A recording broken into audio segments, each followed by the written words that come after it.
Oi, Queijo.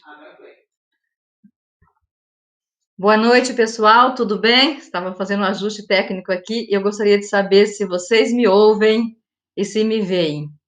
Se o som tá bom, por favor, comente aí se tá ok, por favor. Eu sou Antônia Brás, sou membro da organização Soro Otimista, faço parte do Clube de Presidente Prudente e eu preciso saber se vocês me ouvem.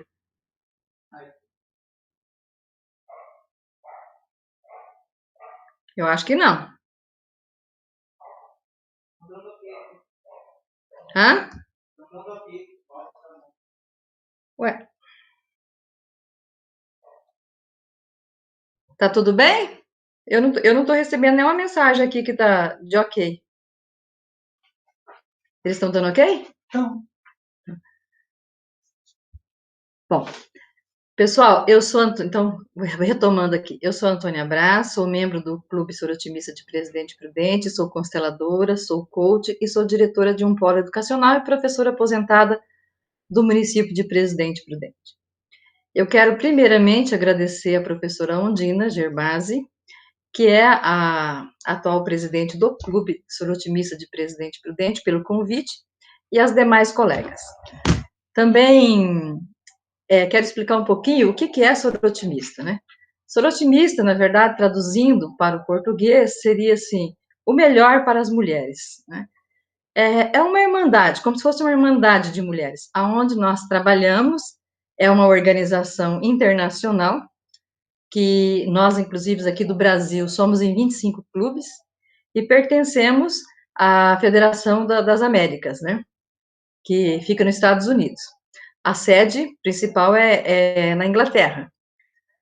E a organização tem um trabalho muito interessante no sentido de ajudar as mulheres, né, a se empoderarem, a combater o tráfico de mulheres, a combater a violência, a trabalhar também com questão de projeto para as meninas, principalmente para mulheres e meninas. Esse é o nosso foco de trabalho.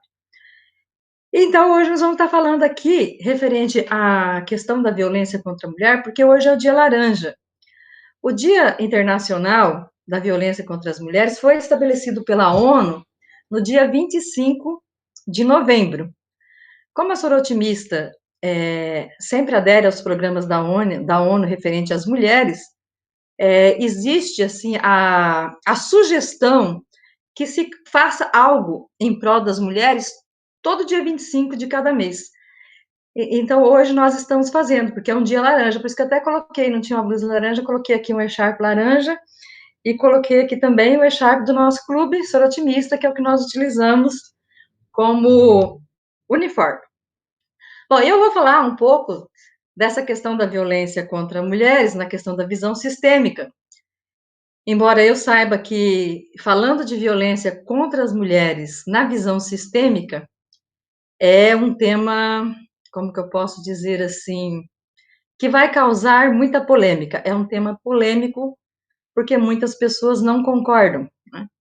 E para que eu possa falar um pouquinho da visão sistêmica, eu preciso que as pessoas entendam o que é as leis sistêmicas, porque não adianta eu ficar falando que na visão sistêmica se vê dessa forma a questão da violência ou daquela, se as pessoas não entendem, né, o que é as leis sistêmicas. Então, as leis sistêmicas, elas foram criadas pelo alemão Bert Hellinger, que era padre e que foi para a África trabalhar com os Zulus como missionário, e chegando lá, ele viu que eles tinham formas diferentes de resolver as questões de conflitos familiares.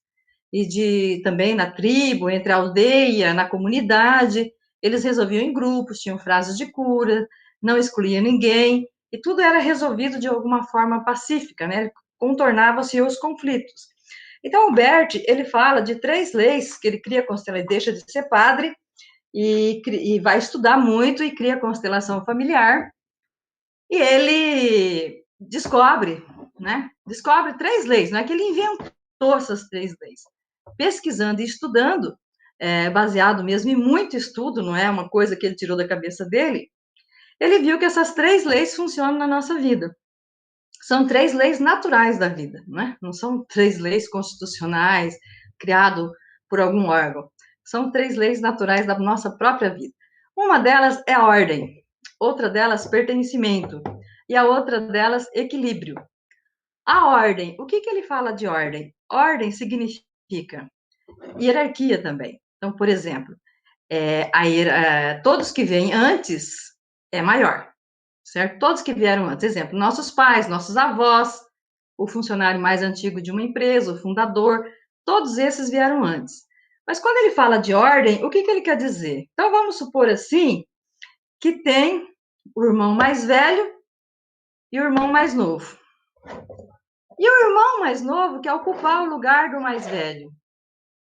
Então, saiu da ordem. Nós precisamos estar sempre em ordem. Cada vez que nós saímos da ordem do nosso lugar, e que onde não há hierarquia no sentido de ordem mesmo, e não no sentido de autoritarismo, mas de organização, acontece emaranhado.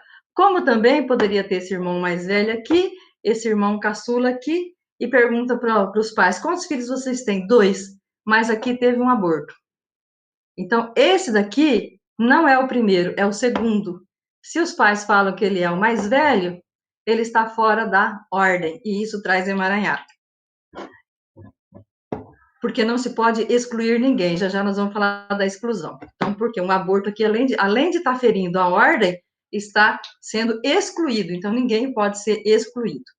A questão do pertencimento, que é a questão que entra muito, a questão da lealdade, e que ele diz que ninguém suporta ser excluído. Então, se eu tenho esse membro da minha família que causa problema, exemplo, você tem um sobrinho drogado e você exclui esse sobrinho, simplesmente alguém da sua família vai repetir este padrão de comportamento até que a família olhe para esse problema, enfrente esse problema, inclua essa questão, aí sim isso vai romper, vai parar com que aconteça este padrão repetitivo na família.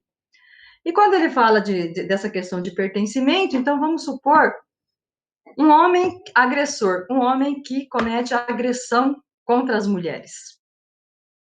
Porque esse homem, normalmente, muitas vezes, já vem trazendo isso de um padrão de sistema, porque ou ele aprendeu, ou ele está em lealdade a alguma pessoa da família de origem dele, de avós, bisavós, tataravós, porque fala, mas não conheceu o bisavô, como é que pode estar em lealdade? Não precisa ter conhecido. A lealdade é uma questão invisível, inconsciente, do qual nós não temos, assim, não é algo visível, fala, viu isso e foi ser leal. Não, é algo que está invisível. Né? Então, o que acontece? Ele pode ser leal a essa pessoa da família, ou ele pode estar sendo um agressor, porque nesse padrão de família atual que ele foi criado e educado, existe um contexto social de violência. E se aqui existe um contexto social de violência, ele pode se tornar um agressor. Como também pode se tornar a vítima, porque aquele que bate ou que apanha muito, ele pode tanto se tornar um agressor, como ele pode se tornar uma vítima, alguém que vai ser violentado. Como as mulheres normalmente, por muitos anos, e ainda tem muito isso, educada para ter uma formação, uma cultura de muita obediência, de servir ao homem, né, como se ela fosse menos que o homem, então muitas vezes ela desenvolve esse padrão de submissão, de se sentir menos, e acaba muitas vezes concordando com essa violência, que eu vou falar um pouco mais sobre isso. Tá? Depois eu estou explicando as leis para a gente poder falar um pouquinho mais sobre isso. E essa lealdade não é só a questão da violência. Eu posso ter lealdade até com as doenças. Vamos supor, meu pai teve câncer, meu avô teve câncer, eu também vou ter câncer. É qualquer tipo de lealdade, porque é uma forma de dizer assim, se eu não for dessa forma, eu não estou pertencendo à minha família. É como se eu estivesse traindo a minha família. Isso pode ser até em questão de profissões, por exemplo, minha família toda é médica, eu resolvi ser advogada, então eu estou traindo a minha família. Então, eu preciso entrar em lealdade com essa família. E a questão de dar e receber em equilíbrio é um grande desafio também. E aqui a gente tem que ver, por exemplo, aqui tem a questão da hierarquia, mas lembrando que entre casais, entre homem e mulher, um casal, não existe maior.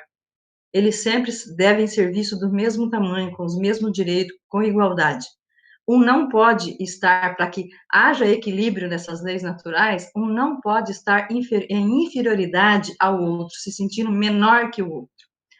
E o dar e receber em equilíbrio significa que, tirando os pais e os filhos, que os filhos podem fazer para os pais e os pais para os filhos, e o mestre também pode fazer mais para os seus alunos, que é o professor, que sempre dá mais, do restante, todos os relacionamentos têm que estar em equilíbrio.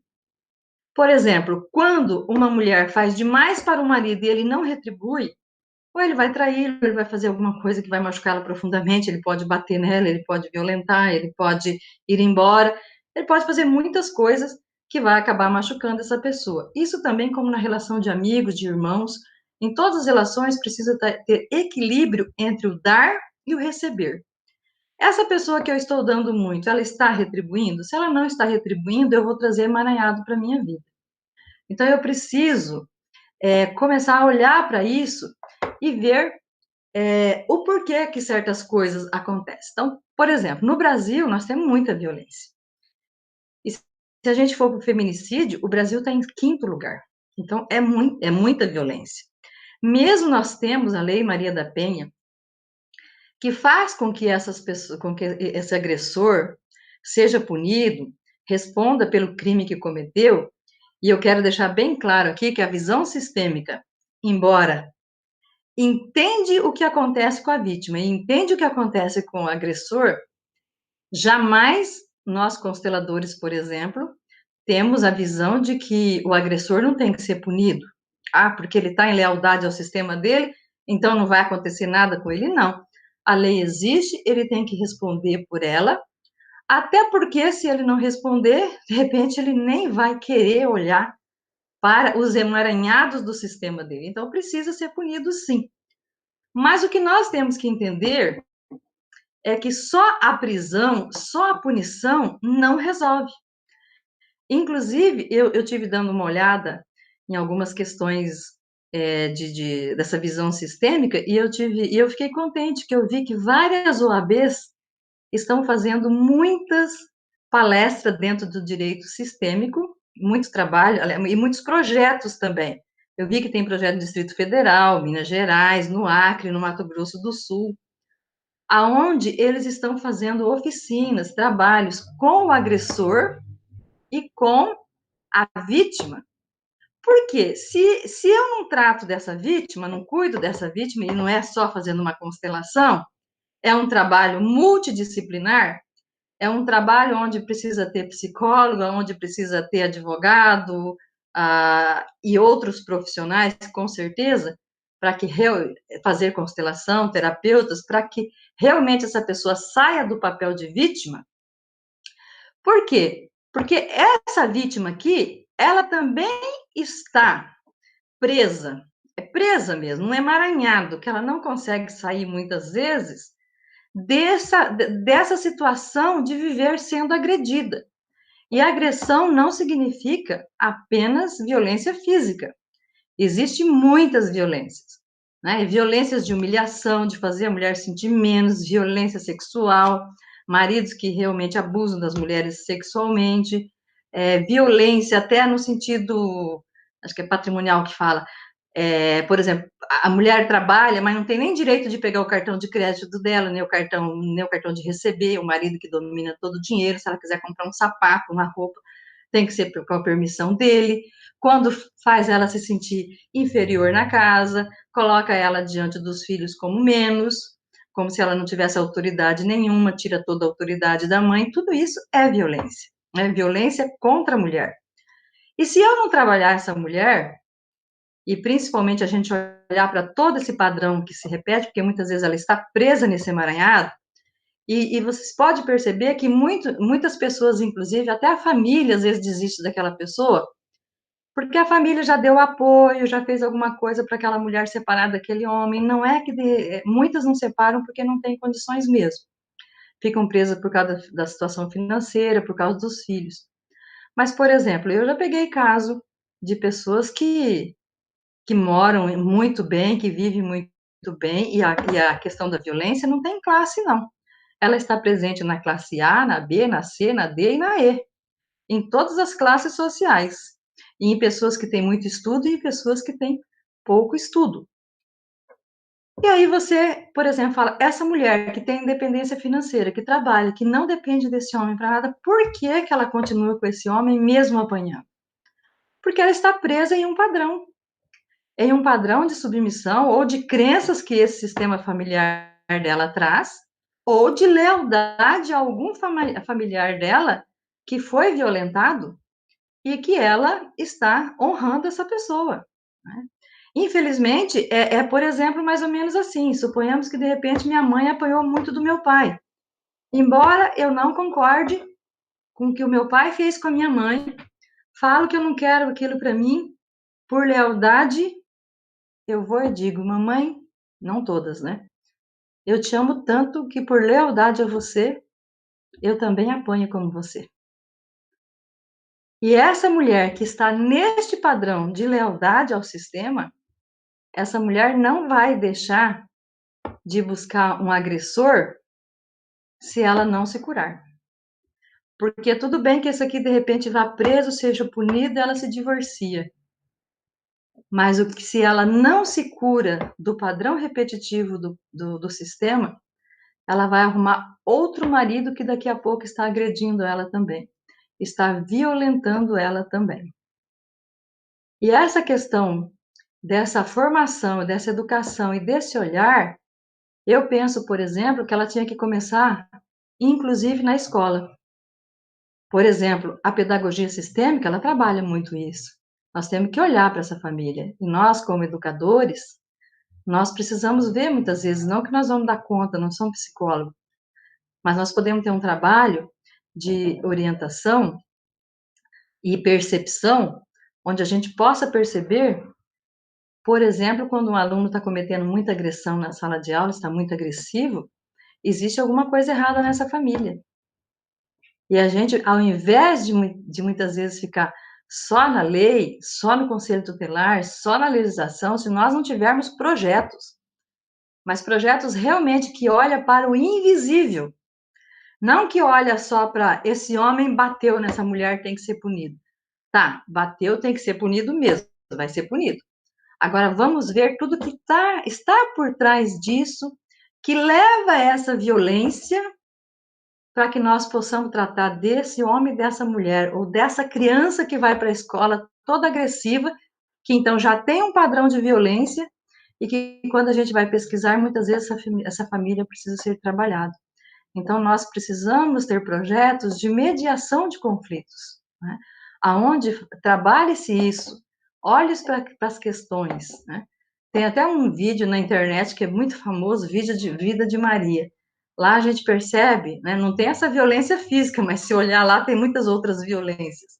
Como o padrão se repete, se eu não me engano, em 7 gerações nesse vídeo. É um vidinho curto que vale a pena assistir, Vida de Maria. E como que isso vai se repetindo, né? E para quem não acredita, né?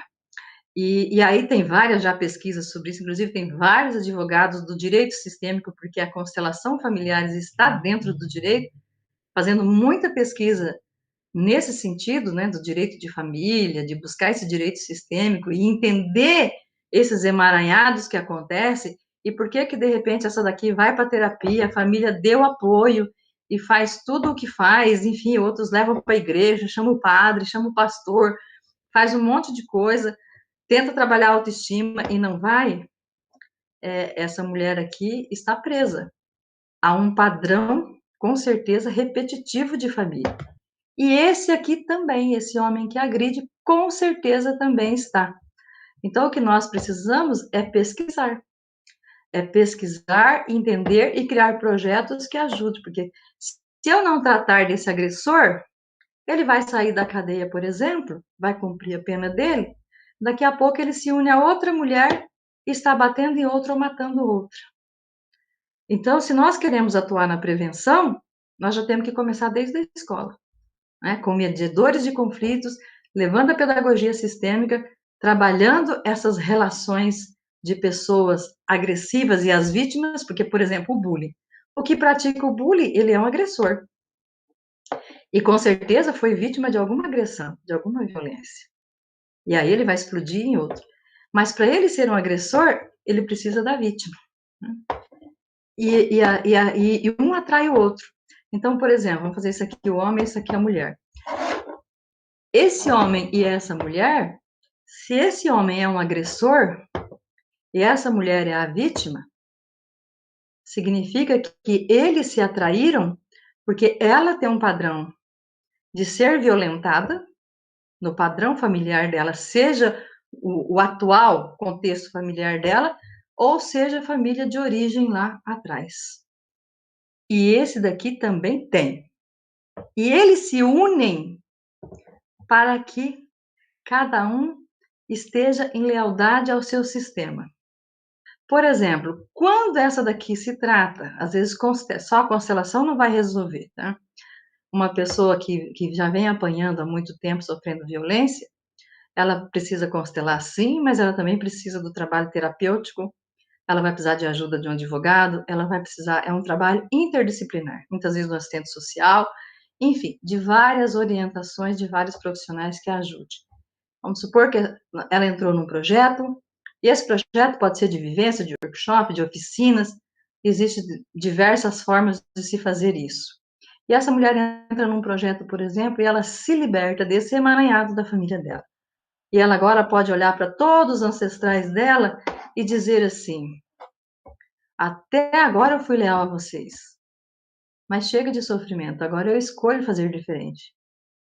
Me permitam fazer diferente e eu permito fazer diferente. E são as frases de cura, né, que o Bert tanto usou e que é uma coisa tão rica que nós consteladores também usamos.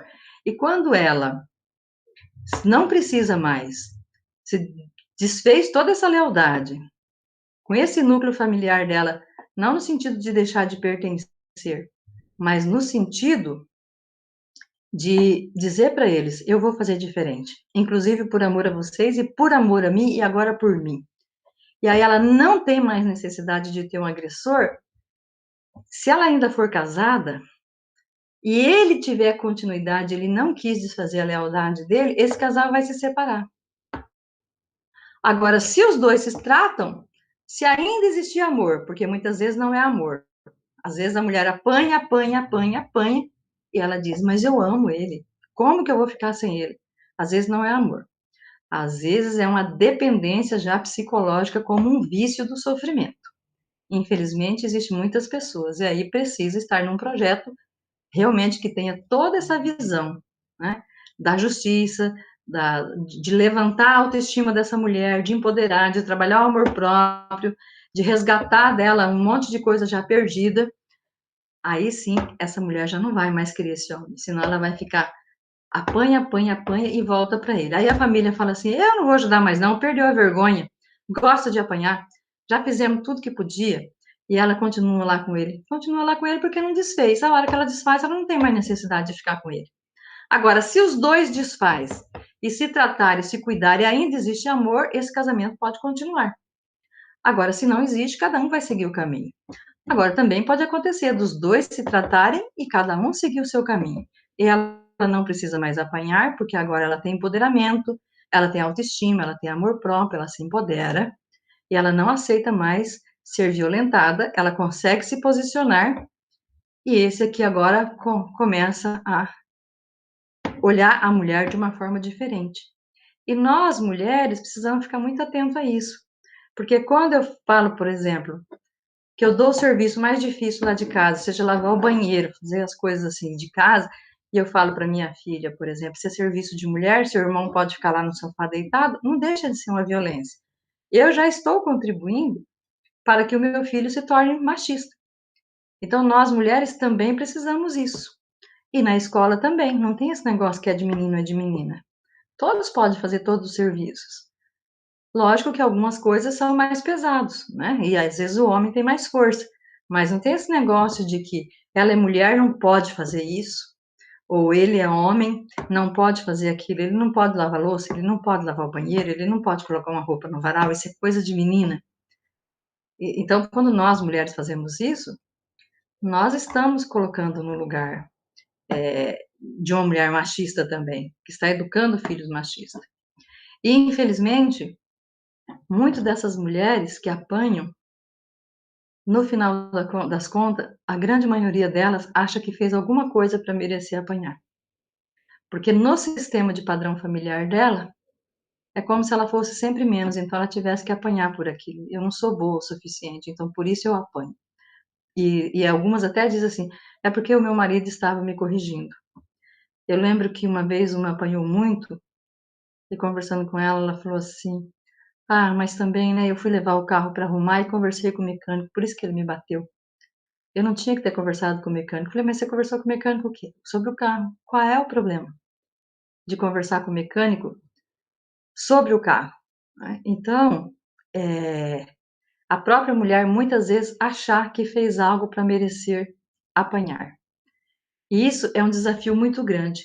Gente, agora que eu já falei bastante, eu quero falar um pouquinho dessa exclusão que eu falei aqui. Quando eu falei do pertencimento, eu falei que eu não posso excluir, né? Porque se eu excluir, alguém vai repetir. E muitas vezes o agressor aqui também, eles agridem muito porque foi excluído. Né? E toda necessidade não atendida gera violência. Né? Vocês podem perceber que necessidade não atendida, lá no final, acaba gerando uma violência. Então, por exemplo, então vamos supor, eu tenho lá o primo drogado, e eu não quero, fico falando que eu não quero, que vou excluir ele da família. Eu não posso excluir. Como que eu resolvo isso? Eu resolvo incluindo, mas eu não tenho que conviver, eu não tenho que concordar. Eu vou dizer, olha, meu primo, né? Eu não preciso nem falar isso para ele, isso é para mim mesmo. Eu sinto muito pelo caminho que você escolheu, por suas escolhas, mas eu escolho fazer diferente. Eu só te acolho no meu coração. E você fica com as suas escolhas. Porque se eu acolher no meu coração, eu não estou trazendo para o meu sistema uma repetição no meu sistema familiar. Agora eu quero começar a abrir já para as perguntas, para que nós possamos interagir, porque acredito que pode ter ficado dúvida. Tem uma pergunta. Fala para mim ali. Vai falando para mim que eu não consigo. Vou tirar esses bonecos aqui. Tem uma pergunta aqui. E quando a mulher que é agressora, talvez esteja nessa condição que você está falando, mas ela agride na escola. Mãe que agride funcionário escolar. Sim, o agressor, né? É que aqui o tema é sobre a mulher, mas vou aproveitar e falar disso. O agressor, muitas vezes, ele não está só contra a mulher. Muitas vezes o agressor, ele está em todos os ambientes onde ele frequenta. Ele pode agredir um funcionário da escola, agride os filhos, agride um colega, agride amigos, agride irmão. E a mulher também pode ser agressora. Nós falamos em referente ao homem, porque é a grande maioria das mulheres que sofrem violência. Só que também tem homens que sofrem violência. É uma minoria? É uma minoria, mas tem. E essa violência está em todo lugar, assim como na escola. A criança que agride, aquela criança que vive batendo nas outras, ela tem algum padrão lá. Se a gente for conversar com a família dela, pode ver isso, que na família dela vai ter algum padrão de violência. Com certeza tem. Ou ela foi agredida, ou ela assistiu à violência, ou lá para trás tem. Porque nós podemos estar em lealdade com várias pessoas da nossa família. Eu já peguei com tataravô na constelação familiar. E essa questão de violência é uma coisa muito séria. Né? E as escolas precisam ter uns projetos mais inclusivos, onde esteja aberto para realmente conhecer essa família. Como, por exemplo, no município de Presidente Prudente, que eu sou daqui e eu fui professora há muito tempo e também trabalhei como orientadora, coordenadora, vários cargos, tem um trabalho muito legal que é feito no início do ano, que são as entrevistas com as famílias. É feita uma entrevista. Aí, aproveitando nisso, eu quero agradecer a Sônia, a secretária de Educação, que convidou aí os funcionários da prefeitura, do município de Presidente Prudente, que pertence à Secretaria de Educação, para estar aqui participando desta palestra. Então, eu também faço parte, eu fiquei 27 anos na prefeitura de Presidente Prudente, quero deixar um abraço para todos vocês aí também, funcionários do município de Presidente Prudente.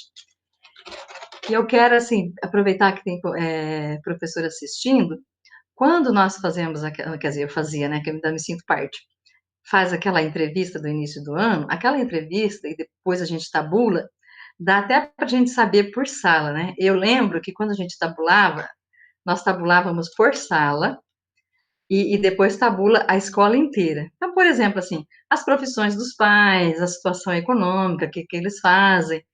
E é tão interessante que tem umas classes que caem assim, bem assim, muitas coisas semelhantes naquela classe. Então, vamos supor, naquela classe tem muita criança com indisciplina. Se você for pesquisar a família, ali tem violência, ali tem várias coisas. E aquilo ali é um instrumento muito rico se a gente olhar para aquilo assim mais aprofundadamente, até para aquilo que não está tão claro para a gente, mas quando você faz a tabulação, você percebe quantas coisas estão por trás de todas aquelas informações. E isso acaba sendo um trabalho muito rico, inclusive, para a gente pegar aquelas crianças, aquelas famílias mais problemáticas e desenvolver um trabalho, desenvolver um projeto com essas famílias, para que essas crianças realmente trabalhe esse conflito, medie esses conflitos com essas crianças e com essas famílias, para que a paz possa reinar, porque o nosso objetivo é trabalhar a prevenção.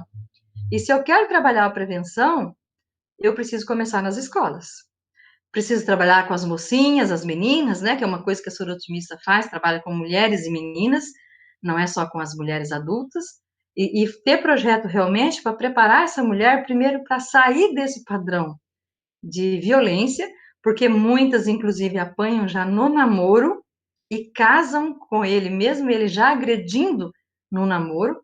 Então, aí já é algo para a gente perceber que tem algo muito errado, porque se eu já estou apanhando antes do casamento, por que que eu me caso? Então, essa pessoa está presa, né? Como se ela estivesse num loop hipnótico. Ela não consegue sair daquele emaranhado. E para isso, eu penso assim, que nós temos que envolver várias instituições, né?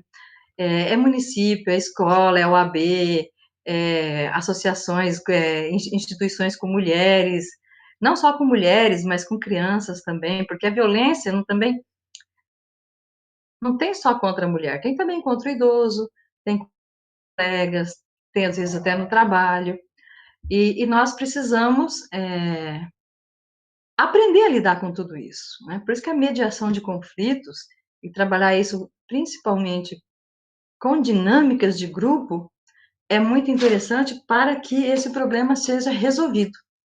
Tem mais alguma pergunta? Chegou uma aqui. Bom, enfim, eu ainda espero muito que o nosso país possa crescer muito nessa questão de projetos mesmo, no sentido de mediar todos esses conflitos e educar mesmo para a paz, né, para o respeito entre as pessoas, onde a gente possa viver com mais tranquilidade, porque vocês percebem que mesmo tendo a lei, a violência tem aumentado, principalmente contra as mulheres. Então é por isso que tem algo no invisível, que está a serviço de algo maior que a gente não entende. Onde se encaixaria o padrão cultural machista na visão sistêmica? Nessa questão mesmo de ser muito da sociedade muito patriarcal, né? É o homem que manda, é o homem que tem autoridade, é ele que tem que, por exemplo, assim, o homem, se ele, assim, a visão que a gente faz, né? Ele está sempre em lealdade a alguma questão do sistema, daquilo que ele foi educado. Mas então vamos pegar o sistema de crenças que ele foi educado, padrão cultural. O homem tem que defender. Antigamente, mulher traiu, o homem tem que matar em nome da honra. Homem não chora. Homem não pode ficar sem defender numa situação, senão ele é marica. Então vem toda uma educação que esse homem passa a ficar em lealdade ao seu sistema de homens da sua família. Ou os homens da minha família não levam desaforo para casa. Então eu vou lá e violento. Os homens da minha família não aceitam ser traídos. Então eu vou lá e mato. Os homens da minha família não admitem que mulher queira mandar. Eu vou lá e bato ou mato. Então, a visão sistêmica é vendo todos esses padrões de crenças e de repetição de padrões de família. Porque se a gente for mais para trás um pouco, quanto violenta que era. E é machista, é patriarcal. né? É o homem que manda, é o homem que domina. E tudo bem, o homem muitas vezes acaba sendo o líder da casa, mas o casal tem que ser visto como igual. Não tem maior e nem maior. E não importa quanto ganha, não importa se estudou mais. Eles têm que ter respeito, né? E a autoridade, inclusive da mãe e do pai, deve ser igual. Não tem esse negócio de que sua mãe é menos que eu. Já começa aí. Às vezes a própria mulher faz isso. Ó, vamos arrumar a casa, deixar tudo arrumadinho, que já já seu pai vai chegar, senão ele vai brigar.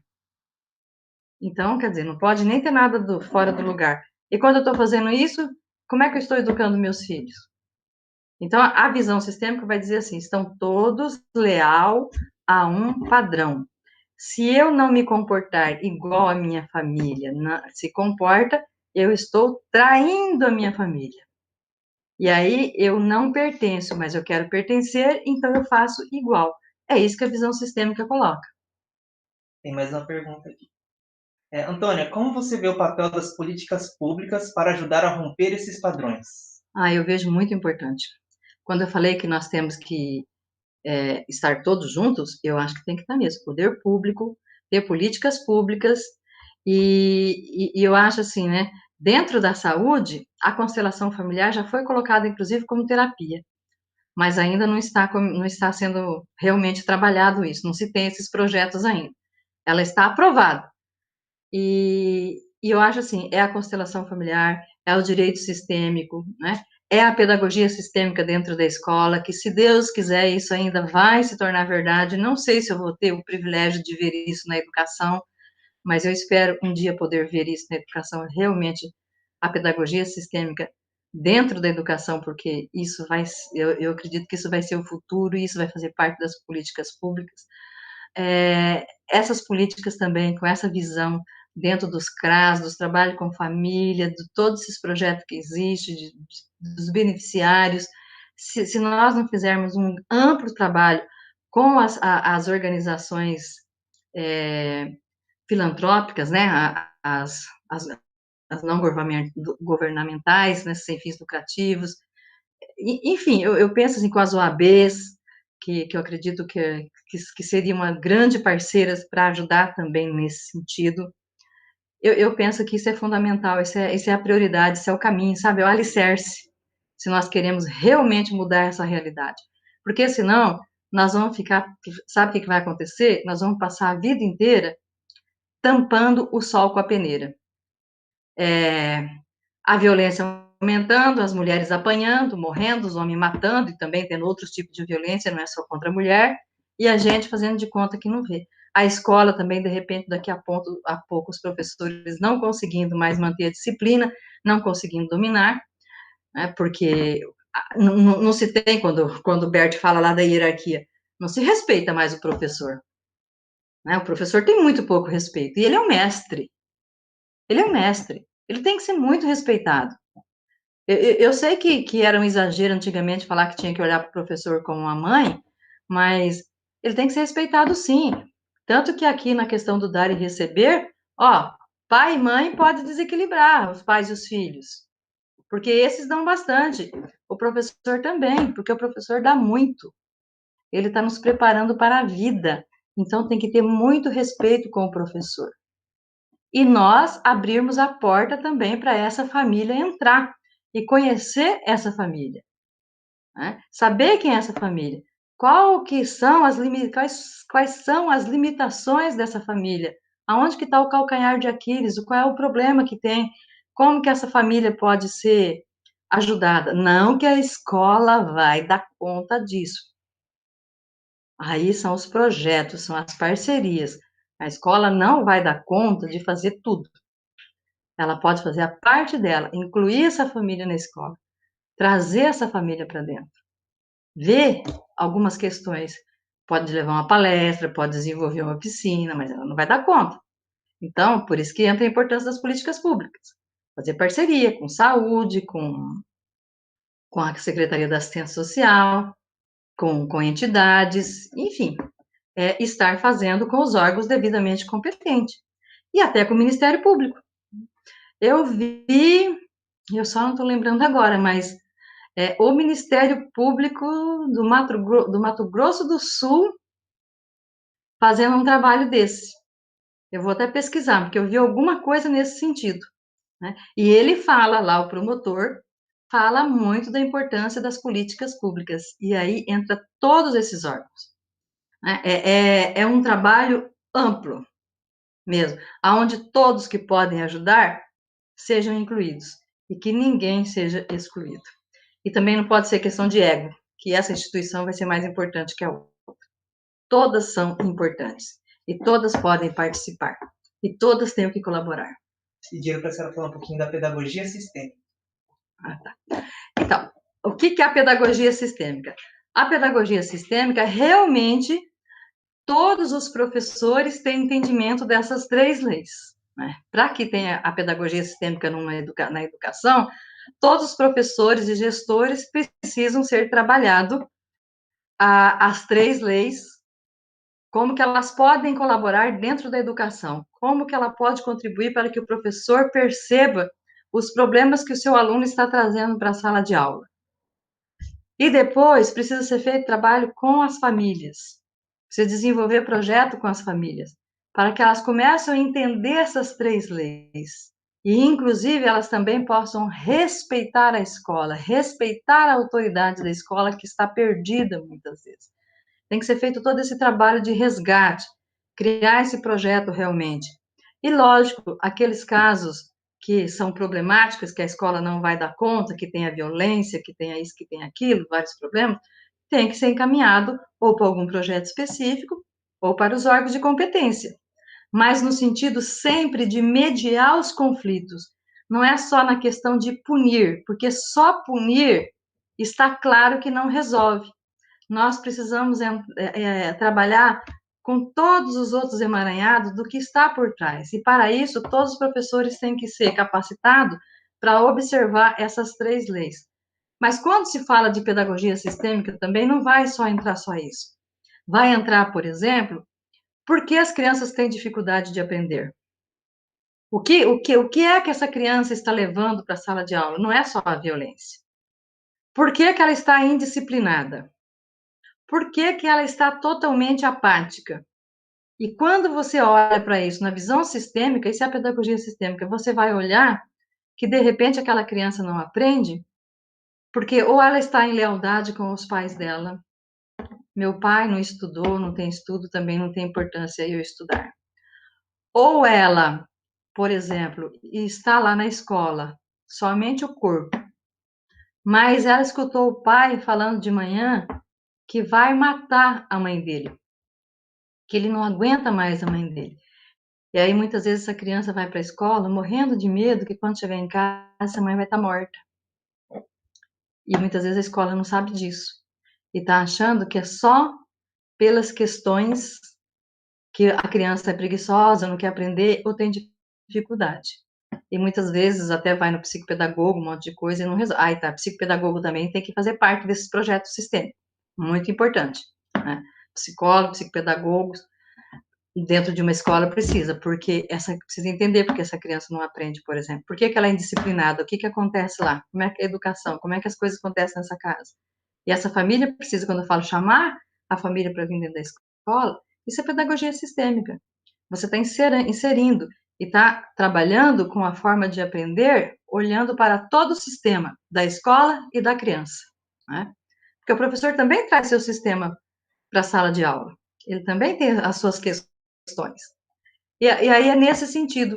Por exemplo, nós podemos entender, inclusive, que o exemplo, uma criança, não dá para falar de tudo isso, né? Mas dá para a gente entender muita coisa. Por exemplo, muitas vezes uma criança com autismo, não que vai curar o autismo, vai resolver a questão do autismo, também que não é doença, né? Não vai resolver totalmente, mas pode melhorar, por exemplo, quando a gente começa a trabalhar com a visão sistêmica. E normalmente, quando tem o autismo, lá atrás tem algum assassinato nessa família. Aliás, algum suicídio nessa família. Assassinato é mais a esquizofrenia. Então, e bipolaridade. Mas o autismo, normalmente, existe um suicídio nessa família. Que às vezes foi bem lá para trás. E essa criança vem em lealdade. Então, muitas vezes, as dificuldades e, e todas essas deficiências que muitas vezes as crianças apresentam, quando se estuda a questão sistêmica, vai se entender tudo isso, né? O porquê que tudo isso acontece. E aí o professor passa a ter um olhar diferente.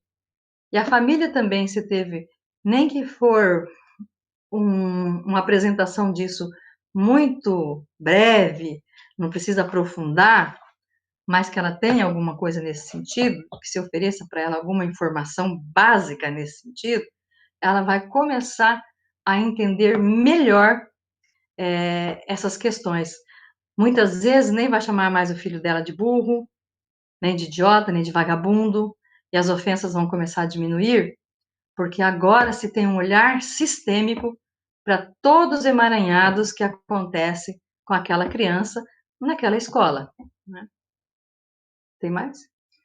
Tem um aqui perguntando: Antônio, você dá curso sobre pedagogia sistêmica? Me interessei pelo assunto. Pretendo fazer faculdade de psicologia. E no CRAS, precisa de voluntários? No CRAS? Aí no CRAS eu não sei. Eu faço parte também da central de voluntários e sempre a gente precisa de voluntários, sim. Aí precisa ver o que a pessoa quer fazer de voluntário e para a gente poder encaminhar, mas são outras questões. Curso de pedagogia sistêmica damos sim, mas aí não faz parte aqui da palestra, é uma outra situação, aí pode me procurar, depois me manda mensagem aí, entra no meu Instagram, me manda mensagem, que a gente pode conversar sobre isso. Mas quando eu falo da pedagogia sistêmica, eu não estou falando nem na questão porque se tem curso, não. E nem estou querendo dizer que para ter um projeto de pedagogia sistêmica dentro de uma escola, a pessoa tem que fazer uma pós-graduação. Não, não é isso. O que eu quero dizer é que nós temos projetos, né? Projetos que incluam essa visão sistêmica. Porque, por exemplo, não há necessidade de fazer uma pós. Quer fazer? Beleza, ótimo. Né? Eu tenho formação em pós-graduação em pedagogia sistêmica. Mas esse conhecimento sistêmico, essa visão sistêmica, essa capacitação é o suficiente para que você possa entender tudo isso, né? Assim como a gente vê no direito sistêmico, o quanto que se criou cursos livres, inclusive, e alguns cursos básicos de direito sistêmico, e onde os advogados estão inserindo direito sistêmico dentro do, do direito e tem dado muito resultado, né? Eu tenho uma amiga em Maringá que ela é advogada e ela tem trabalhado só os direitos sistêmicos constelado através do Ministério Público mesmo.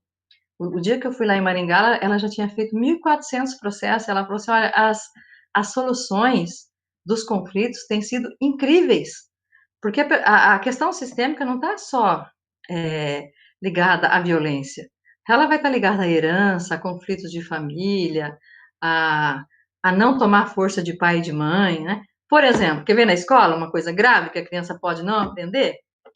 Uma mãe que não deixa o filho tomar a força do pai. Quantas mães impedem o filho de tomar a força do pai? Ele não dá pensão, então você não vai ver seu pai, ou seu pai é um vagabundo, e não vai ver e fica falando mal do pai, e essa criança perde a força do pai. Isso é um motivo para ela não aprender na escola. Para ela sempre, e até às vezes ficar hiperativa. Porque às vezes ela quer ir até o pai e a mãe não deixa. Ou vice-versa, né? Um pai que tira toda a força da mãe também vai fazer com que essa criança não consiga. Porque, na verdade, a criança quer ver o pai e a mãe juntinho. Independente se são casados ou separados. Não é questão de estar casado ou separado, mas é a questão que, como pai e como mãe, ele possa ver os dois juntos. E esse é um grande trabalho também para ser feito. Que os pais entendam que, ao se divorciarem, não se divorciaram dos filhos. E que os dois, a melhor coisa, né, a guarda compartilhada, mas que haja esse respeito para a criança ter essa força do pai e essa força da mãe. Porque se não tem, vem todas essas encrencas para onde arrebenta tudo dentro da escola, vai arrebentar tudo aqui dentro da escola. Né? É lá que arrebenta, aí a escola tem que dar conta de tudo. E não dá conta, porque nós não somos super-heróis, não somos Deus, não somos onipotentes, e aí vai querer que o professor dá conta de tudo. E é impossível um professor dar conta de tudo, ou uma escola dar conta de tudo. Então, nós temos que trabalhar com projetos. Mais uma? Tem mais uma aqui. No caso de crianças pequenas que não sabem falar, mas que sofrem violência, o que é necessário ser feito, já que muitas vezes os pais ficam distantes? Mas ela sofre violência dos pais? Violência doméstica. Uhum. Então, se os pais estão distantes, agora eu não sei que esses pais estão distantes de que forma? Estão distantes da criança? Ou essa criança está sendo cuidada por outra pessoa? Porque, por exemplo, uma criança que está sendo cuidada por outra pessoa, e vamos supor que esses pais não estejam presentes mesmo, por exemplo, vou embora e deixo meu filho com a minha mãe, sei lá, com a avó, com a tia, com a madrinha, com qualquer outra pessoa, e vamos supor que é uma criança de 2 anos de idade. E o pai foi para um lugar, a mãe foi para o outro, por exemplo. E essa criança, de repente, está apanhando, seja da avó, seja da tia, seja de quem for. Ela está sofrendo duas violências. A violência interrompida do amor de pai e de mãe e a violência física. E essa violência interrompida de pai e de mãe, isso aqui dá um livro. Porque os danos que isso aqui traz, por exemplo, uma criança quando nasce e vai para a UTI, ou a mãe, e ela imediatamente é arrancada da mãe. Isso aqui é um amor interrompido de mãe, isso aqui traz muitas e muitas consequências. E quando esses pais vão embora e deixam essas crianças, elas são muito pequenas, esse amor interrompido de pai e de mãe traz muito conflito na escola. E aí tudo vai arrebentar lá. Por que não aprende? Por que não vai? Por que atrasou a fala? E assim por diante, né? Essa criança vai ter diversas situações para ser resolvidas depois, porque teve um distanciamento. Então, são duas violências. E aí nós temos que procurar saber quem está procurando essa violência e tomar providência. Porque se eu sei que uma criança está sendo violentada, eu não posso estar em conivente com isso. Eu preciso tomar providência. Aqui tem mais uma aqui. Quando os pais nunca se casaram, só tiveram os filhos, pode se afetar a criança em seus estudos? Pode. Pode afetar, não porque estão separados. Novamente eu venho dizer, porque esse pai e essa mãe, de repente, não conseguem olhar e dizer: isso aqui é nosso filho. Tem mãe que, inclusive, diga: é meu filho, eu que pari, eu que carreguei na barriga, e impede de ir para o pai. Agora, se esse pai e essa mãe teve esse filho aqui, mas eles olham para o filho como um todo, e eles educam esse filho, e essa criança tem direito a esse acesso à mãe livre e esse acesso ao pai livre, isso não vai trazer problema para a escola. O que pode trazer é amor interrompido, é violência, né? É algum parto traumático, tudo isso, porque até o parto a gente pode constelar, né? Porque às vezes o parto foi traumático, a criança foi tirada a ferro, enfim, muitos de nós até hoje estão aí tendo sofrimento que foi tirado a ferro. E está aí com várias questões, síndrome do pânico, um monte de coisa, porque teve alguma questão no parto, né? E aí causa outros problemas nessa criança. Tem mais uma aqui. Ontem teve uma reportagem de suspeita de estupro. Como agir? Bom, reportagem suspeita de estupro, aí é uma questão, os órgãos competentes é que tem que tomar providência, né? Se você fica sabendo, ou tem uma desconfiança que uma criança foi abusada, a própria Secretaria de Educação já tem as normas dela nesse sentido do que o profissional tem que fazer. Agora, se eu sou vizinha, sou conhecida, sou parente, eu tenho que simplesmente tomar as providências, né? Encaminhar isso para os órgãos competentes. Porque não é porque tem uma visão sistêmica, que a gente sabe que o agressor está em lealdade a alguém, que a gente vai passar a mão na cabeça. Não, eu quero deixar bem claro, a visão sistêmica não manda passar a mão na cabeça do agressor, não. Ele vai responder pelo que ele fez, arcar com as consequências do que ele fez. Ele bateu na mulher dele? Ele precisa arcar. Ele fez algum abuso com criança? Precisa arcar com isso. E a vítima precisa também ser cuidada. Os dois precisam ser cuidados. Tanto a vítima quanto o agressor. Porque a vítima também vai ficar com sequelas. E, por exemplo, quanto que se tem que trabalhar Olha, existe algumas pesquisas aí, alguns estudos, que, por exemplo, uma mulher que ficou muito tempo sendo violentada, ela pode, às vezes, levar 9 anos para sair dessa situação de dar sua liberdade, seu grito de independência, se empoderar, porque você vai ter que trabalhar a autoestima, né? Resgatar essa mulher mesmo, empoderar, trazer amor próprio, tudo isso de volta. São projetos demorados, não são projetos assim que você começa e amanhã o resultado está pronto. Né? São algo realmente que precisa de muito trabalho e dedicação. Deixa eu ver se tem mais alguma pergunta. Acho que não tem. Aqui tem. Fala um pouco sobre violência de idosos. Violência sobre cuidados, divisão de cuidadores. Olha, o agressor, por exemplo, você contrata um cuidador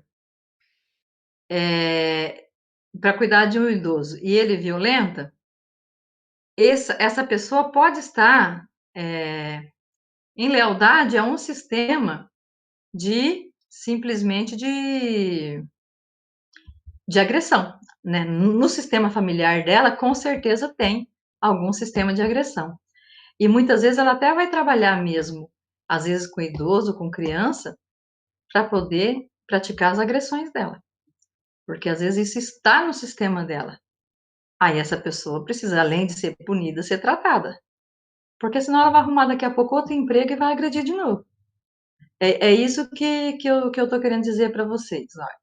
A questão, seja com o idoso, seja com a mulher, seja com a criança, seja com quem for, o agressor e a vítima estão sempre em lealdade a algum padrão da família dele. Ou a família atual, onde ele viveu violência, ou a família de origem, que vai ser os avós, o bisavós, família de origem é isso, os avós, bisavós, tataravós, ou a família atual, pai, mãe, filho, irmãos, a família atual que ele tem. Né? Ele pode ter uma família, o contexto atual ou a origem. Eles sempre estão e sempre precisam ser tratados.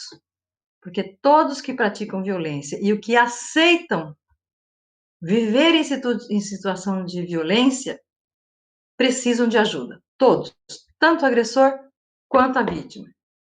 E falar que o agressor precisa de ajuda é a mesma coisa que mexer na caixa de marimbondo. Porque eu tenho certeza que muita gente vai criticar essa live.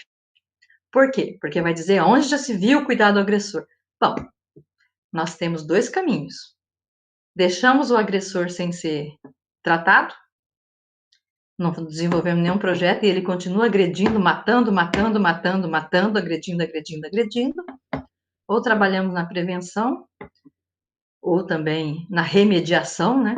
Fizemos fazer um projeto para melhorar isso, e resolve essa questão, para essa pessoa parar de matar e de agredir, ou nós vamos continuar fazendo de conta que só a lei vai resolver, porque só a lei não vai resolver, ela é necessária, mas não resolve tudo. Ela contribui muito, ainda bem que tem, mas não vai resolver sozinha. Como a visão sistêmica reconhece o que aconteceu na vida de uma pessoa com TOC? Constelando. Vai fazer a constelação e vai colocar os bonecos, ou, por exemplo, uma constelação em grupo, vai colocar os representantes e vai ver de onde veio. A constelação sempre vai trazer à tona de onde veio o problema, a origem do problema. Por isso que se fala em constelar. Porque, por exemplo, vamos supor que eu tenho um marido violento e meu sogro não foi, nem o avô dele foi. Então vamos buscar aonde que foi que começou essa violência. E a constelação vai trazer a origem, aonde começou o problema. Entendeu? É dessa forma que a gente percebe, que a gente vai descobrir, tudo vai ser constelando, que vai descobrir onde está a origem do problema, através da constelação. Por isso que se fala direito sistêmico, pedagogia sistêmica, porque é a forma de se trabalhar nesse sentido para saber de onde veio o problema. E dentro do direito sistêmico, são feitas muitas constelações para que se resolva os conflitos e também para que se encerre e entre em um acordo em determinados processos. Existem muitos processos que são constelados e muitas questões de conflitos. Tanto que já tem curso, né? Para quem tem interesse aí, segue o Yuri Storr, segue o Dr. Sam Storr, né, que é o juiz de direito que começou as constelações no Brasil, e que são as referências no nosso país no sentido de constelações familiares dentro do direito sistêmico. Tem mais uma pergunta. Como lidar com uma criança ansiosa demais? Primeira coisa é ver de onde vem essa ansiedade, é conversando com ela, né? E procurando saber. Quando você começa a ficar assim ansiosa, o que vem na sua cabeça? O que você está pensando? Porque às vezes são expectativas demais que os pais colocam, às vezes essa criança não é bem aceita, às vezes ela vai chegar em casa, ela vai apanhar. Então precisa primeiramente descobrir de onde que está vindo isso para poder lidar com essa criança. E uma das coisas que hoje ajuda muito as crianças é começar a colocar a prática de meditação, de yoga dentro da sala de aula. Já tem muitas escolas fazendo isso para ajudar essas crianças ansiosas e estão sendo bem promissoras, com resultados positivos nessa questão de meditação e yoga dentro da escola. Aí já não é muita visão sistêmica, mas meditação e yoga e música relaxante, tem escola colocando música, né? E isso são coisas que contribuem muito para tirar a ansiedade dessa criança, ou pelo menos diminuir. Pedir aqui para falar um pouquinho sobre a relação entre colegas de trabalho, né? Sem produzir violência e produzir respeito. Colega de trabalho é a mesma coisa, né? Sempre vai ter alguém lá para fazer o papel de vítima e outro para agredir. E eu não sei se vocês já perceberam que tem algumas pessoas que ela domina a outra. Domina a outra que uma fica no papel de desse tamanhozinho perante a outra e a outra cresce, né? Essa daqui cresce e essa daqui fica pequenininha. E essa daqui aproveita muito da outra. Agora, por quê? Essa daqui vem de um padrão de agressividade. Ela tem alguma lealdade, algum padrão. E o padrão dela é ser agressiva, explorar, abusar, né? Porque agredir, quando a gente fala de agressor, não é só bater. Quando eu exploro, quando eu humilho, quando eu estou tirando vantagem em cima dessa daqui, eu estou, de alguma forma, perseguindo, agredindo, prejudicando essa pessoa. Essa daqui tem algum padrão de que ou eu não mereço ser feliz, ou eu mereço passar por tudo isso, né? Eu sempre fui humilhada. Ela vem de algum padrão também de crenças que ela se sente inferior.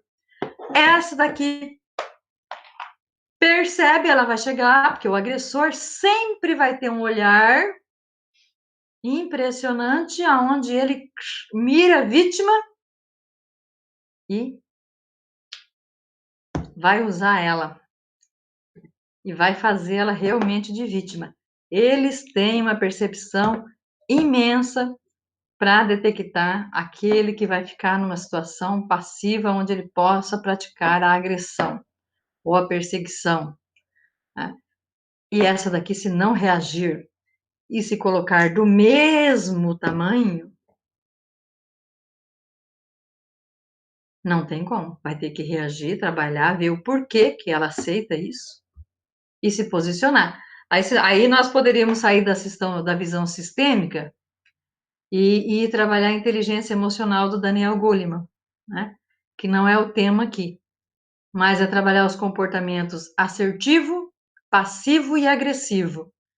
Aí entra perfeitamente. Em toda instituição tem o colega de trabalho assertivo, o colega passivo e o colega agressivo. Então, essa daqui que é agressiva, vai buscar o passivo, o quietinho, o bonzinho, aquele que aceita tudo, que faz o papel de capacho, para praticar a sua perseguição. Esse daqui, que é o assertivo, não se conforma com nada disso.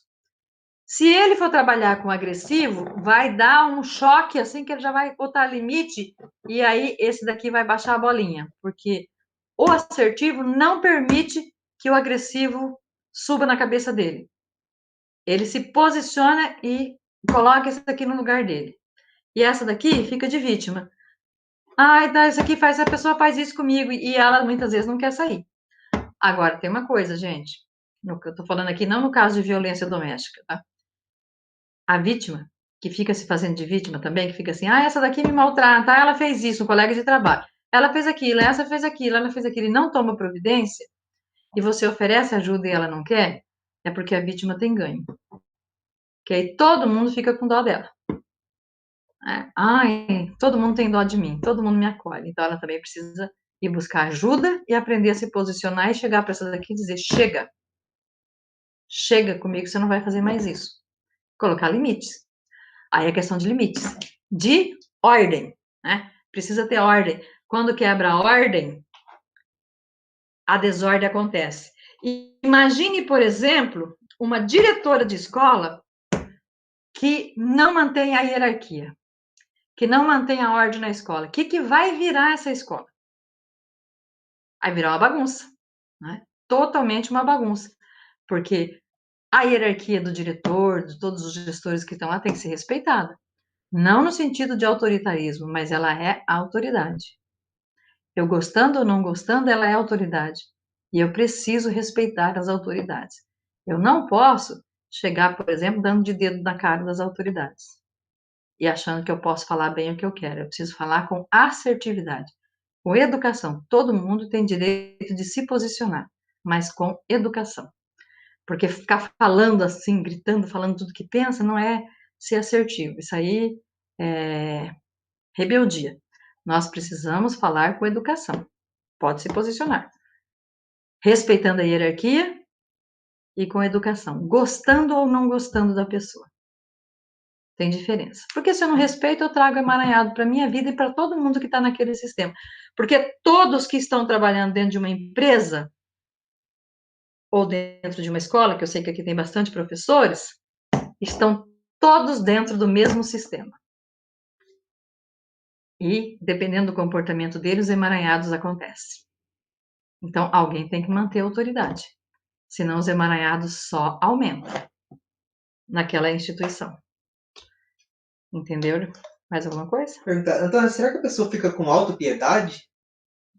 Tem. Muitas pessoas com autopiedade, com dozinha dela mesma. E não quer sair do papel de vítima. Inclusive algumas dessas que ficam apanhando também, sofrendo a violência. Elas estão com a autopiedade dela e vai ficar dizendo que o marido bateu, que sofreu e todo mundo vai ter dó e vai ajudar e não quer sair da situação. Por isso que quando vai para a visão sistêmica, ela vai ter que olhar. Vai ter que olhar para as perebas do sistema dela. E quando a gente olha para as perebas do nosso sistema, dói. E a gente precisa encarar e ter coragem. Por isso que eu falo, para constelar tem que ter coragem, porque tem que olhar para as suas dores do seu sistema, para as suas sombras, para as perebas do seu sistema e não ficar tampando o sol com a peneira e nem escondendo mais a sujeira embaixo do tapete. Tudo precisa vir à tona. Tem bastante pergunta aqui. Fala aí. No caso de criança que sabe que a mãe tentou abortar e hoje adulto não gosta da mãe. Esse é outro problema, sério. Precisa constelar essa relação com a mãe. Né? E aí, como é, se eu tive uma mãe que quis me abortar, que me bateu, que judiou, que fez um monte de coisa ruim comigo, eu não sou obrigado a amar a mãe, mas eu preciso fazer as pazes com a minha mãe, no sentido de admitir que ela é minha mãe e que ela me deu a vida, e eu tenho que ter a gratidão por ter dado a vida, que apesar dela ter pensado em me abortar, ela não me abortou. Então, eu estou aqui. Então, como que eu posso resolver isso? Mamãe, gratidão pela vida que você me deu. Você me deu o suficiente. Eu recebo de você o que é bom e o que não é bom fica com você. Meu pai, eu recebo de você o que é bom. Recebo sua bênção, sua força. O que não é bom, eu deixo com você. Se esse pai ou essa mãe fez muito mal, machucou, mas eu tenho que acolher a força desse homem, dessa mulher. Porque a força dessa mulher é o dinheiro, é a profissão e é o relacionamento. Se eu não tenho força dessa mulher, provavelmente eu vou ter problema em uma dessas áreas ou em uma área, ou em outras áreas. Esse daqui é a prosperidade, a força e a disposição para caminhar na vida e a carreira. Não adianta ter força de um e não ter de outro, porque se essa aqui é o dinheiro, eu ganho dinheiro, mas se eu não tenho força de pai, o dinheiro vai para o ralo. essa daqui é o relacionamento, eu posso ter um relacionamento, mas se eu não tenho força de pai, esse relacionamento também pode se terminar. Então eu preciso, porque inclusive as meninas precisam ter força de pai. E normalmente quando a experiência com o pai foi muito ruim, às vezes ela vai arrumar um marido também que a experiência não vai ser legal, ou um namorado. Não vai dizer que é 100% isso, mas pode acontecer. Então eu tenho que ter a força desse pai e dessa mãe e olhar para eles com gratidão, porque eles me deram a vida, apesar de ter pensado em me abortar. Como e quando perceber que a criança é hiperativa?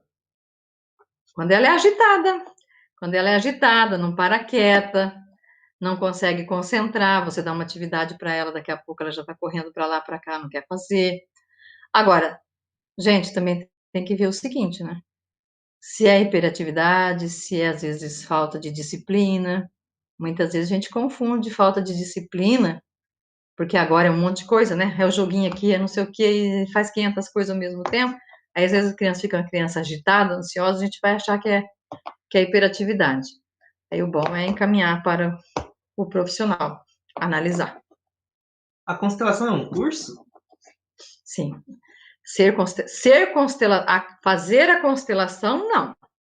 Fazer a constelação é uma sessão, é uma dinâmica de terapia de uma sessão, para constelar um tema.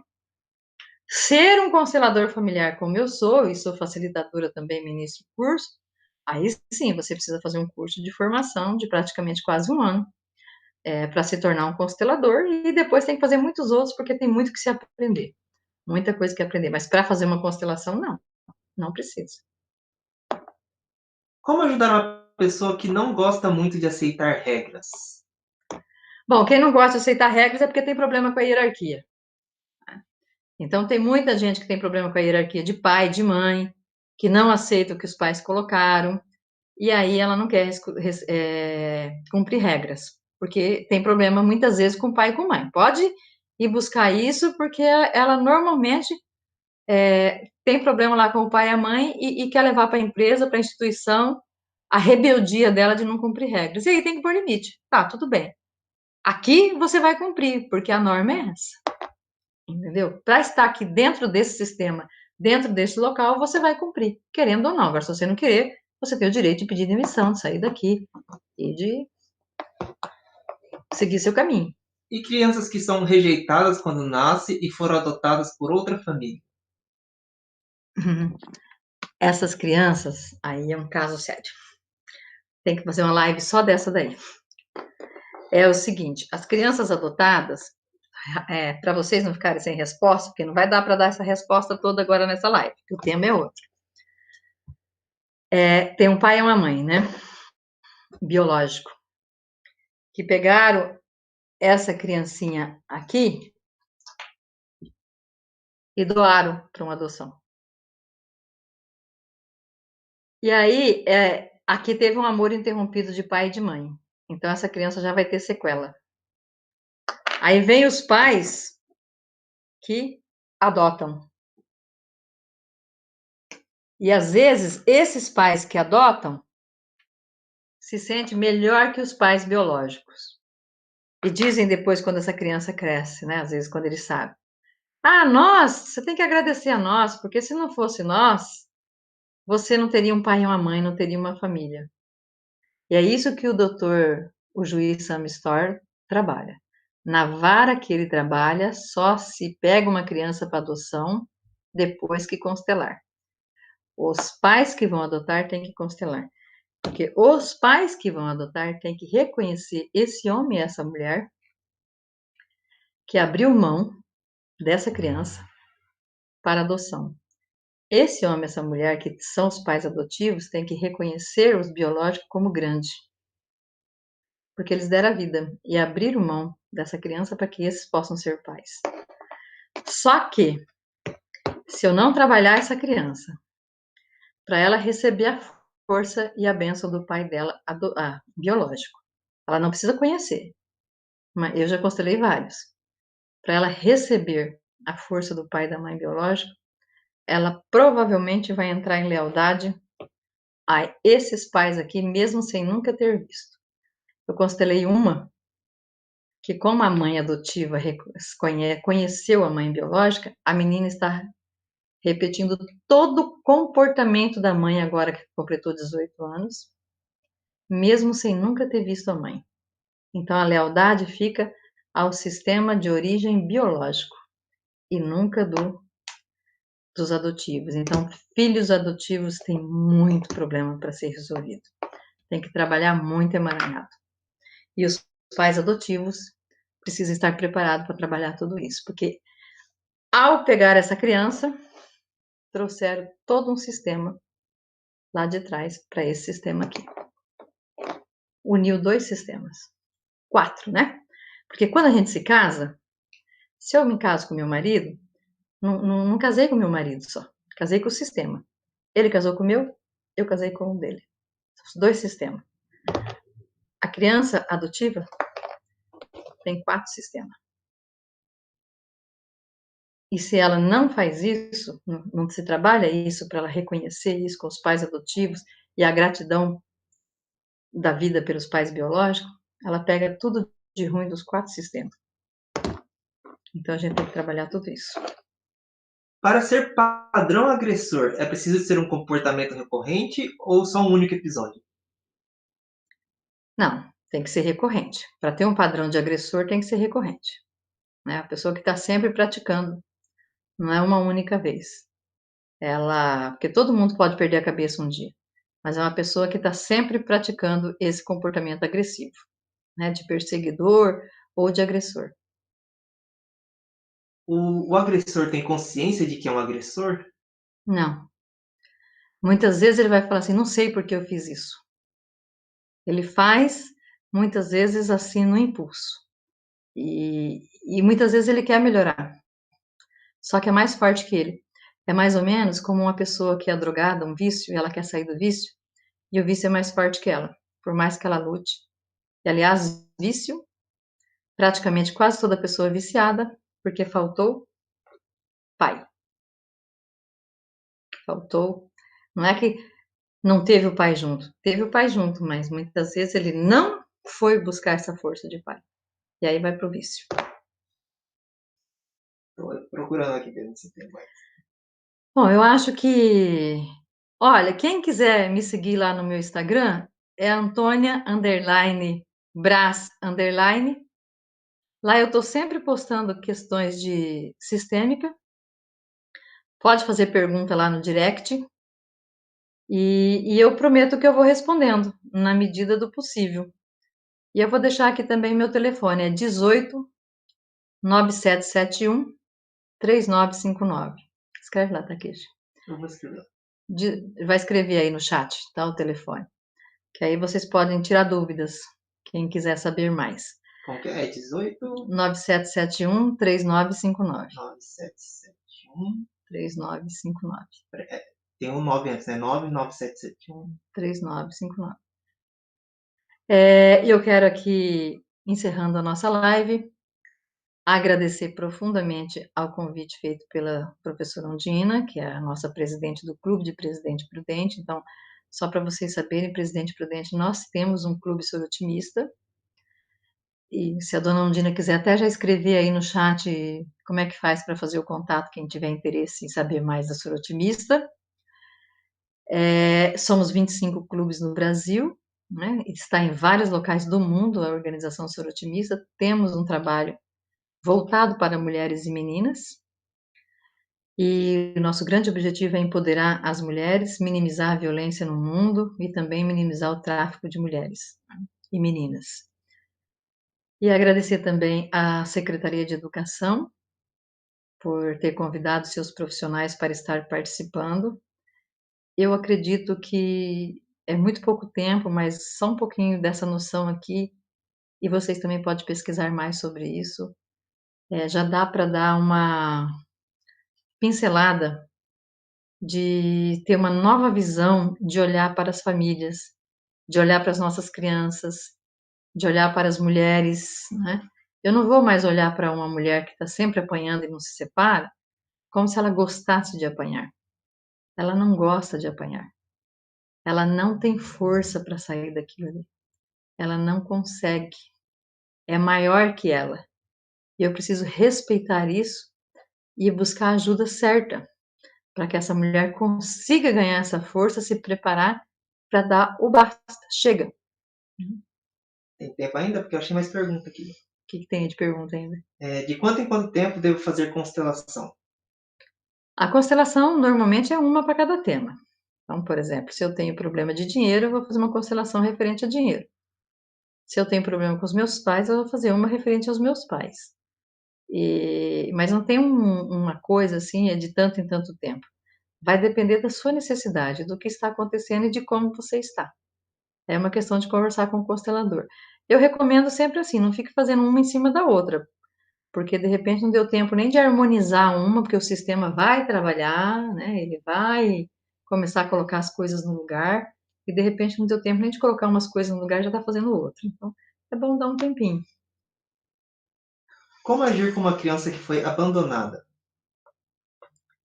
Primeiramente, acolhendo ela, né? E trabalhar essa situação de abandono. Provavelmente vai precisar de terapia, vai precisar de constelação, vai precisar de ajuda, para que ela precisa sair dessa situação de abandono, né? E se colocar como uma pessoa que agora está sendo acolhida. Mas o primeiro ponto, essa criança precisa ser acolhida e ser amada. Esse é o primeiro ponto, acolher e amar. Como lidar com um adulto que não consegue esquecer os traumas do passado? São várias coisas, né? Primeira coisa, ele precisa buscar ajuda. E aí, ele pode fazer uma constelação, ele pode fazer terapia, ele pode fazer hipnose. São os caminhos que eu conheço, ou fazer alguma técnica de programação neurolinguística. São os caminhos que eu conheço para que uma pessoa saia dos traumas de infância. Foram as perguntas que eu consegui aqui. E aí é também fazer algumas perguntas para a pessoa. Por exemplo, tá? A sua vida foi uma meleca até tantos anos. Agora você tem a oportunidade de mudar. Você vai querer continuar com a meleca ou você vai querer mudar?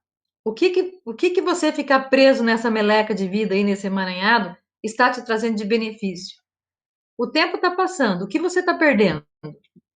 Que você não sai. Aí fica nesse loop hipnótico aí, emaranhado, que não sai do lugar. Você vai ficar nessa situação ou você vai reagir? Né? E outra coisa, ficar no papel de vítima é a pior vingança que nós podemos cometer com a nossa família. Porque se eu estou aqui no papel de vítima, eu estou olhando assim para minha família e dizendo assim: olha o que vocês fizeram comigo, olha o que vocês fizeram comigo. Eu estou sofrendo por culpa de vocês e estou jogando culpa na família. E aí, cada um também dá o que tem. E a gente tem que entender que aqueles que estavam lá atrás de nós, muitas vezes receberam muito menos do que nós recebemos. Por mais difícil que seja, mas nós temos que entender, às vezes foi muito dolorido. Não é que nós vamos esquecer, mas nós vamos precisar entender, porque ficar remoendo o passado, gente, é ficar igual o boi ruminando. Não caminha. Tem gente que fica que nem boi ruminando. Ah, mas você pulou aquilo. Ah, mas você fez aquilo. Bom, eu tenho a escolha, né? Olho para minhas pereba e vou atrás da cura, ou passo a vida inteira falando que tem uma ferida na minha perna. É uma escolha que eu devo fazer. A vida é feita de escolhas. Mais alguma? Como podemos ajudar uma mulher já adulta que foi rejeitada pela mãe adotiva e padrasto e agora vive um péssimo relacionamento no casamento e se encontra só? Constelando. Constelação e terapia. Não tem outra saída. Porque vai ter que resolver essas perebas aí desses emaranhados do passado. Não resolve. Gente, então, gratidão. Gratidão a todos mesmo, de coração. Beijo para todos vocês. Fiquem na paz. Um excelente resto de final de semana, né? E estou aí à disposição para que vocês façam pergunta. O meu e-mail é contato@antoniabraço.com.br, caso vocês queiram fazer pergunta também. Então é contato@antoniabraço.com.br. Fiquem na paz e tudo de bom para vocês. Gratidão.